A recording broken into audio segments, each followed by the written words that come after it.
Hi hello അസ്സലാമു അലൈക്കും welcome back.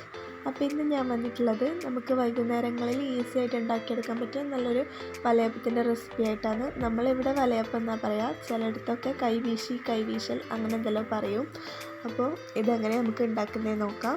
അപ്പോൾ അതിന് വേണ്ടിയിട്ട് ഞാനിത് ഇവിടെ 2 മുട്ടയും അതുപോലെ തന്നെ കുറച്ച് പഞ്ചസാരയും മധുരത്തിനനുസരിച്ച് പഞ്ചസാരയും അതുപോലെ തന്നെ ഏലക്കായും ഒരു 3 ഏലക്കായിൻ്റെ അതിൻ്റെ ഉള്ളിലുള്ള ഇത് മാത്രം ഇട്ട് കൊടുത്തിട്ടുണ്ട്. നിങ്ങൾക്ക് ഏലക്കായ് പൊടിച്ചതുണ്ടെങ്കിൽ അങ്ങനെയും ഇടാം.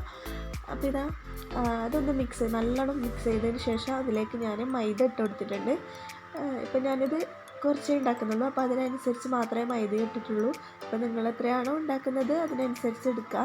അപ്പോൾ ഇതാ മൈദയും കൂടി ഇട്ട് നല്ലോണം ഒന്ന് മിക്സ് ചെയ്തെടുത്തിട്ടുണ്ട്. അപ്പോൾ ഇതാ മിക്സ് ചെയ്ത് കഴിഞ്ഞാൽ ഇതേപോലെയാണ് ഉണ്ടാവേണ്ടത്. നല്ല ടൈറ്റും പാടില്ല, നല്ല ലൂസും പാടില്ല. അപ്പോൾ ഇതാ ഇനി നമുക്കിത് ഉണ്ടാക്കിയെടുക്കാം. അപ്പോൾ ഇതാ അതിന് വേണ്ടിയിട്ട് ഞാൻ ഇവിടെ ചട്ടി എടുത്ത് വെച്ചിട്ടുണ്ട്. അപ്പോൾ ഇതാ നല്ലോണം ചൂടായി വന്നിട്ടുണ്ട്. അപ്പോൾ അതിലേക്ക് ഓയിൽ ഒഴിച്ച് കൊടുത്തിട്ടുണ്ട്.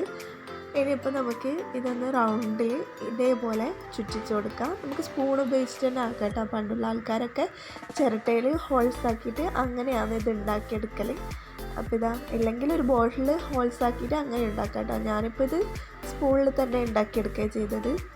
അപ്പോൾ ഇതാ നിങ്ങൾക്ക് വേണമെങ്കിൽ ഏത് ഷേപ്പിലും ഉണ്ടാക്കിയെടുക്കാം, ഇതേപോലെ തന്നെ ഉണ്ടാക്കണമെന്നില്ല. പക്ഷേ ഈ ഒരു അപ്പം എല്ലാവരും ഈ രീതിയിൽ തന്നെയാണ് ഉണ്ടാക്കുന്ന കാണൽ. അപ്പോൾ എല്ലാവരും ഇതൊന്ന് ട്രൈ ചെയ്ത് നോക്കാം, നല്ല ടേസ്റ്റുള്ളൊരു റെസിപ്പിയാണ്. അപ്പോൾ എല്ലാവരും ഇതൊന്ന് ട്രൈ ചെയ്ത് നോക്കുക. നിങ്ങൾക്ക് ഈ വീഡിയോ ഇഷ്ടമായെങ്കിൽ ലൈക്ക് ചെയ്യുക, ഷെയർ ചെയ്യുക, കമൻറ്റ് ചെയ്യുക.